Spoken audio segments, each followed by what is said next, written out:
Hi guys. Just another off the cuff uh recording. I wanted to sit and talk to all of you tonight. I just got done cleaning. And you'll never believe where I went this afternoon. Um Quite interesting. Um yeah, so I wanted to sit with you guys for a little bit and talk before I got to take some clients tonight. Um it is Saturday, the 22nd, and in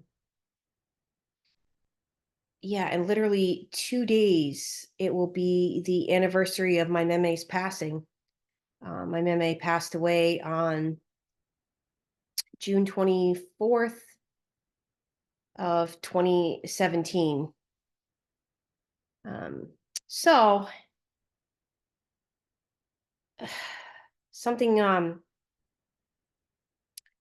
very strange happened to me this afternoon, and typically this is how this stuff has always gone for me. Um, I had some clients. Sorry about the humid hair here.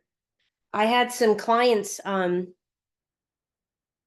this morning and this afternoon, and I've been watching a lot of I don't know if you guys have heard of either of them.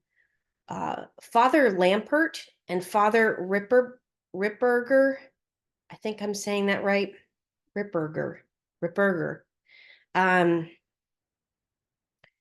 they're both exorcists, and I started watching them. They started coming up on my For You page a few months ago. And for those of you that know or remember that have been watching me for, watching my videos for a while, you'll know that I was born and raised Catholic. And I, uh, I had my issues with the Catholic Church. I worked for the Catholic Church for almost 2 years at one point. But my grandmother, my meme, who lived in this house, was a devout Catholic who would literally say her rosary every single day. And if I had to credit anybody for teaching me that Jesus is real, that having faith is important, and that going to church is important, it would be my meme. So it's strange because I've been talking to her a lot more, and like, just, I talk to her sometimes, um I pray to God too that, if they can hear us, send this message to them, or what have you, my meme and Pepe. Um, and so where do I start with this? I've been watching a lot of their videos, and I am getting so much valuable information from the both of these priests. Now, I don't know if you guys remember too that my friend, Father John O'Neill, passed away 2 years ago, and I was very close to my childhood priest. I mean, he was a family friend, this man. He used to call me his best friend. I mean, so even though I had left the Catholic Church, I still hold a lot of people within the Catholic Church to a very high um, degree, very high regard, because I didn't have issues with priests or anything like that growing up. When I had issues is when I worked for this particular diocese over here, and I saw a lot of things that were absolutely wrong. However, I know that other dioceses aren't run this way, and that this particular way and the things that I saw, it was around the time I was getting a divorce, coming to terms with narcissism, starting this channel. I think some of you might remember that I just walked out of that job. Um, I was surrounded by these people at this Catholic organization. They were awful, awful people.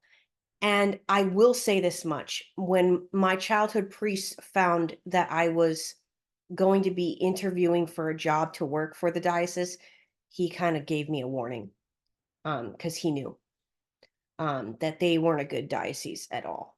Anyway, all this to say, it's interesting that I I've always said this. Now, you guys will remember me saying this before in videos. I strongly feel like wherever you can get the Lord, and you can get the Lord really truly within your heart, that is where you should go. So you will never hear me say on this channel that I don't think you should be a Lutheran or a Baptist or a Catholic, or, I came into terms and I stopped putting labels on myself. And for literally the last 6, 7 years, I have just tried to find my own way. And you guys also know that for all my clients, I hold a worship service on Sundays just for my clients that want to be able to get some word in, some type of scripture into their lives. I present a scripture and then we all talk about it. And it is only for people that I invite, that I have worked with for a while, that I've known, because I have been very hurt by people within the church. I went to a non-denominational church at one point. These people were all about the money. And when I worked for this Catholic organization, I will just say that I was astonished, hiring me to be their senior manager, but not telling me what the financials are for 7 programs I ran. How do you be a senior manager? How do you have an executive management position and not know what your budget is? So all this to say, I've been very hurt, you know, but I'm going to tell you something really weird. I tried to lay down in between. I knew I had to go and get this house cleaned up today and do some other things. I was like, I'm going to lay down and take a 30-minute nap or something like that. See if I can get some sleep. And I lay down listening to, I believe it was Father Rippinger, um, Ripper. Yeah, I don't know how if I'm saying his name right. I'm terrible with pronouncing names. But what he was saying, uh, I was asleep, but I don't even know what he was saying, but I woke up out of a sound sleep. I got dressed.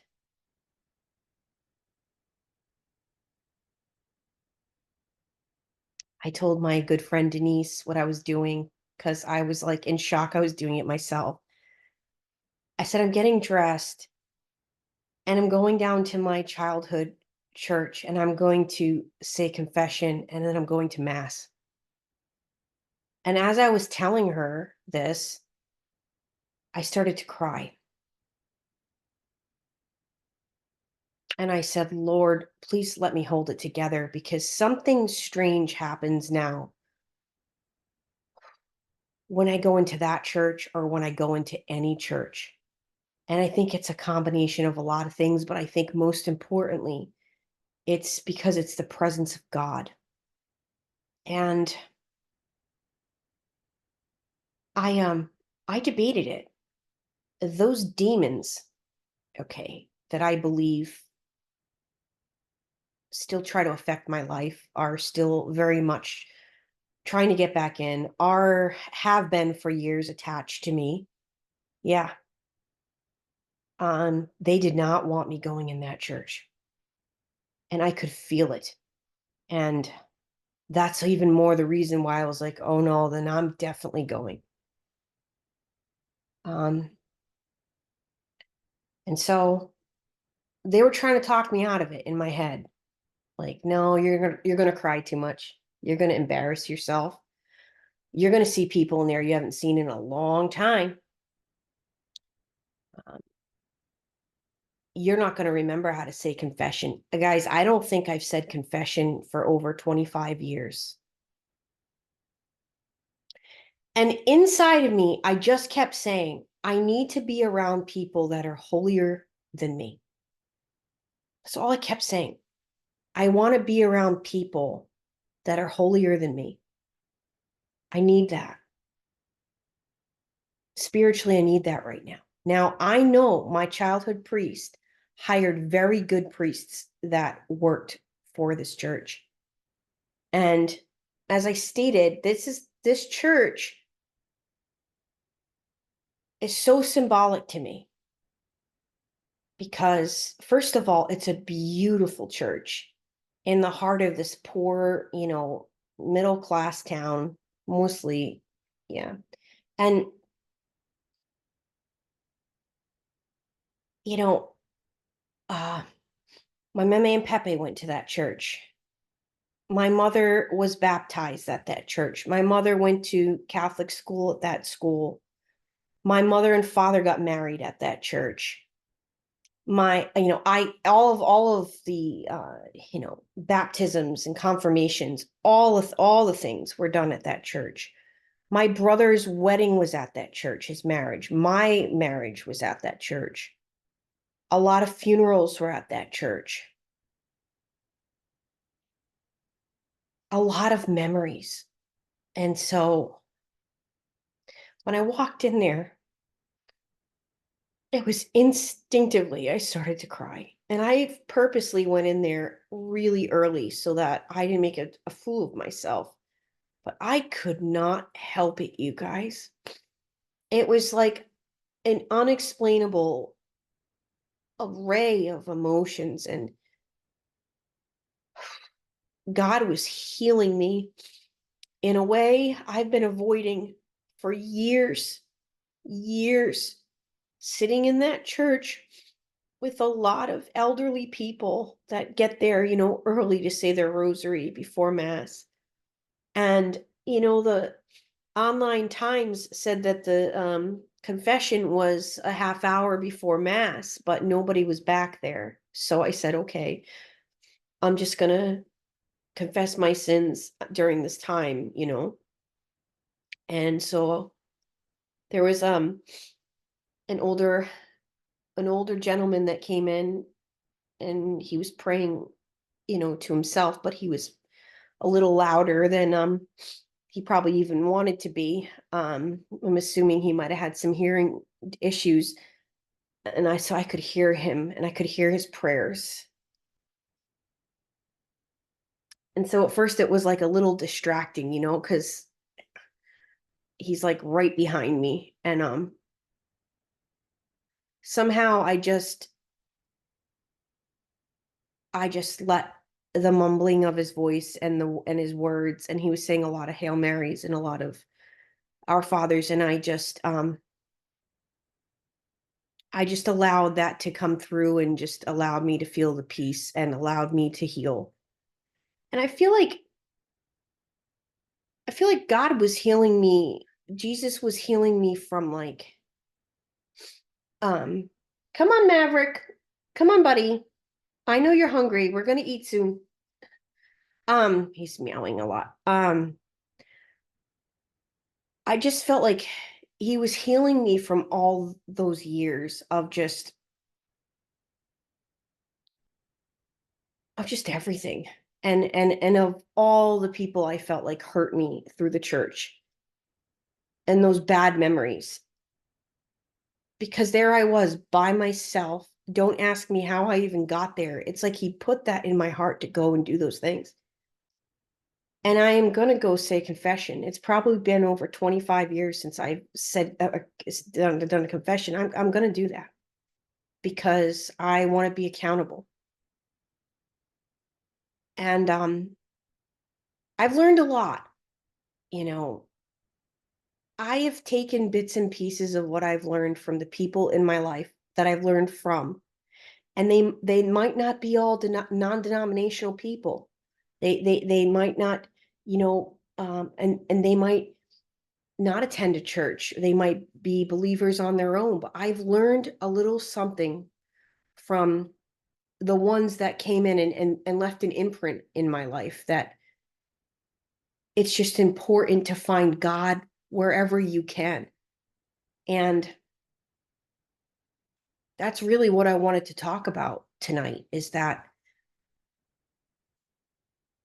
Father Rippinger and Father Lampert have talked about, and these their stories are incredible. I mean, they're exorcists. They're on the front lines delivering people from pure evil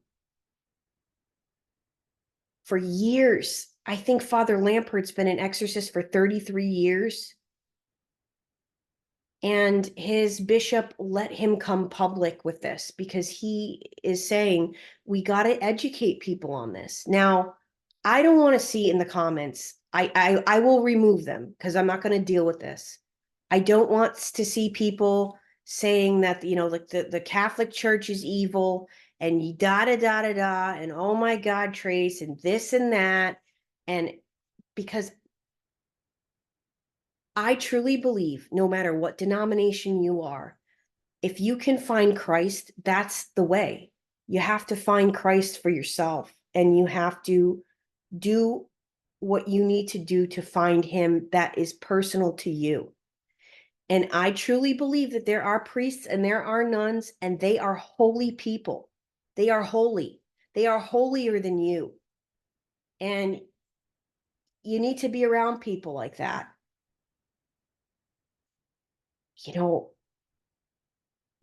we want so badly in this life to go about and make our own rules and be of this world. And as I sat there and I looked around the pews today, there was nobody, and I mean nobody my age. There was literally 2 families in this entire church, and it's a big church, you guys. I don't even know how many people this church can fit, but quite a bit. 2 families. There were no kids. There were no kids crying. Now, I'm wondering if it's a little different on Sundays. But I sat there and I said to myself, this is exactly why the world is going belly up, because no one's looking for God right now. Everyone's looking out for themselves, and everyone's thinking that they have the answers. And I thought about me, and I thought about people I know very well. And when they changed and their lives changed for the worse is when they stopped putting God first. They stopped going to church. They stopped praying.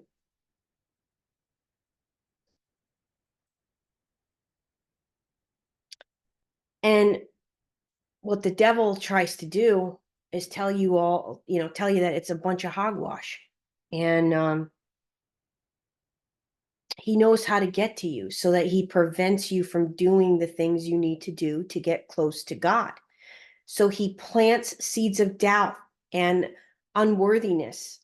He tells you that you're not worthy of good things, that you're not worthy of a relationship with God, that God is not happy with you and God will reject you. And that's what he does. And he'll keep doing it, and he'll send you people that are just going to make it worse. I'm going to leave you with a little story that came back to me and was probably one of the first stories I can remember as a child, knowing that Jesus was absolutely real. And if you'd like to hear more of my stories about this, I'd be more than happy to share them. But this was one of the first ones. Now, my mom and dad would take my brother and I to church every Sunday. And of course, half the time we didn't want to be there. But we went, and we went as a family. And my meme usually would go on Saturdays. She'd go to the 4:30 mass.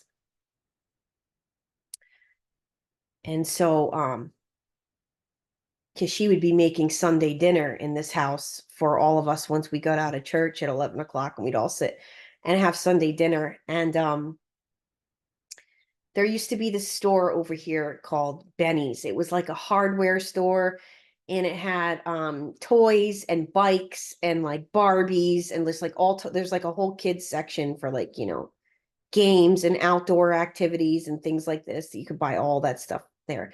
They were a chain store that was around Rhode Island and Connecticut, and I forget if there were other states that had a Benny's. And so I remember that day, my dad didn't come. I think he might have been sick. And my mom took us to church. And then we went to Benny's after. And this man, I must have been, guys, I must have been like 7 or 8 or something like that. This man with a long coat, and I remember he had a top hat and glasses, came over and he goes, "Hi, Elaine," to my mom. And my mom just like kind of looks up at him and is like, "Hi." And he's like, um, "I see you and Sean and Tracy in church all the time. I'm Bill." My mom's like, "Okay, hi, Bill." And he's like, "Yeah." He goes, "I see you guys in there every week."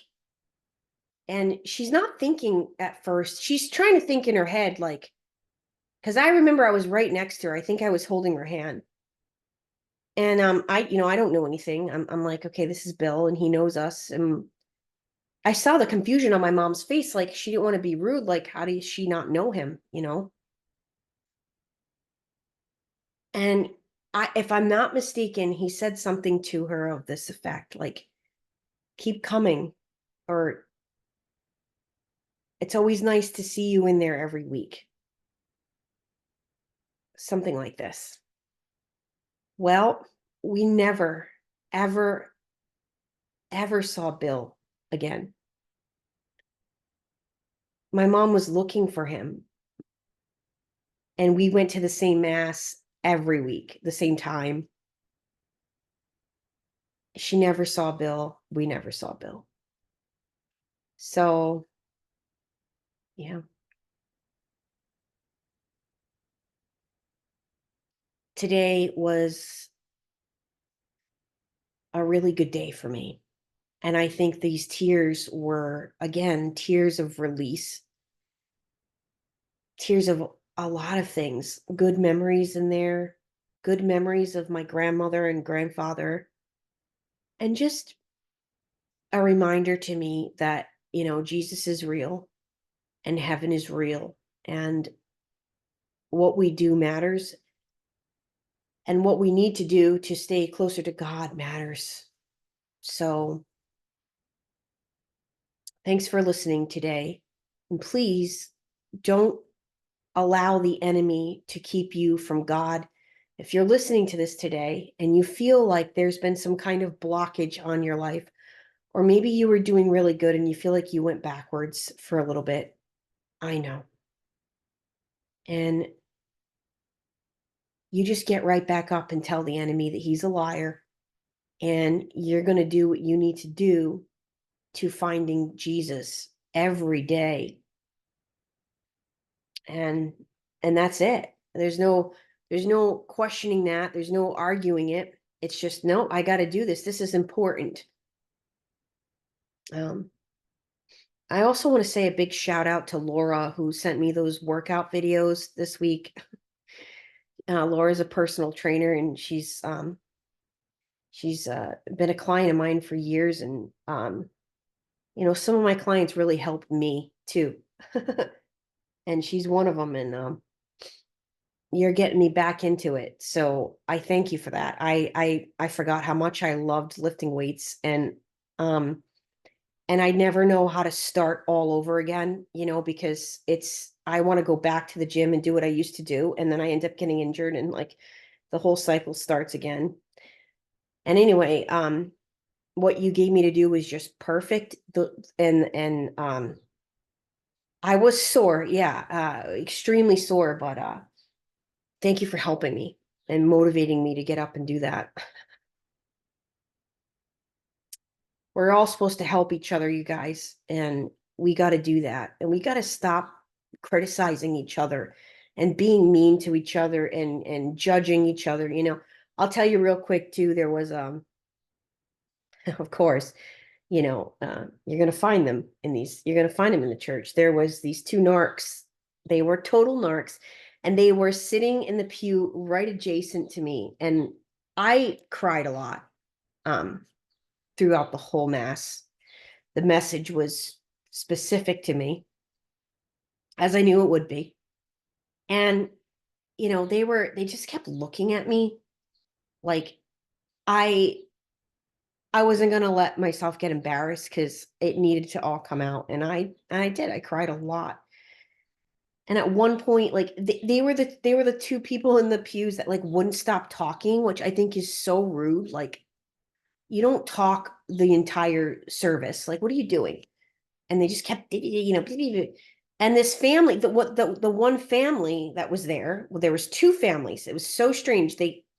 One came in, they were late. They were probably like 10, 15 minutes late. And as soon as they walked in, she goes, ha, ha, look at this. Like, and then the second family came in after them and sat behind them, and she did it again. Ta, ta, look at her. God. And at first I got really mad. Like, I wanted to give her a dirty look. Like, who the heck are you to be judging people? At least they got there. You don't know what happened, you rude lady. And then I found myself saying, you know what? Pray for her, because she's lonely. That's loneliness right there. She's lonely. She had her little friend with her, but that's what that was.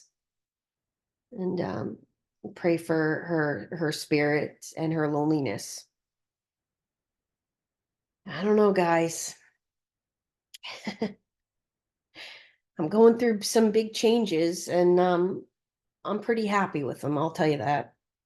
I'm not I'm not ever going to be done growing and learning and trying better to do better. So, I hope this message helps you to do what you need to do for you, and that God is telling you to do. So today, he told me to get up and go do that. Now, I know some people talk like that, and they're not even, some people aren't even really connected to the Lord, and they're just, I don't know what they're hearing in their heads. Some people like to say that, well, the Lord told me this, and then the Lord told me that, and we know these people. And you're thinking, oh, I think that's you, lady. I mean, I gotta make some jokes. Okay. It's a little heavy today, but those people I'm talking about. Yeah, they're pretty obvious that they just like to hear themselves talk, and the Lord ain't talking to them. Because if the Lord was talking to them, they would have listened a long time ago and stopped acting the way they do. But anyway, that was put very, very deeply in my spirit and soul. I mean, I'm telling you, my legs got up and I got changed. And this is the other weird thing. I haven't worn these dress pants I have on since I worked for the Catholic organization. They've been sitting in my closet for 6 years. So that was weird too when I thought about that. Where was I going to wear dress pants the last 6 years? Oh, well, thanks for allowing me the chance to talk about all this. I've been taking a lot of notes from these exorcists, you guys, and I have a lot I want to say about what I'm learning. So stay tuned for that this week. Well, I'm gonna do a little bit more cleaning here, and then I got to get to my appointments. I hope you guys all have a very blessed Saturday evening, or whatever day it is for you. And I'll be back again. I'm Trace Face. It's time we all face the truth together.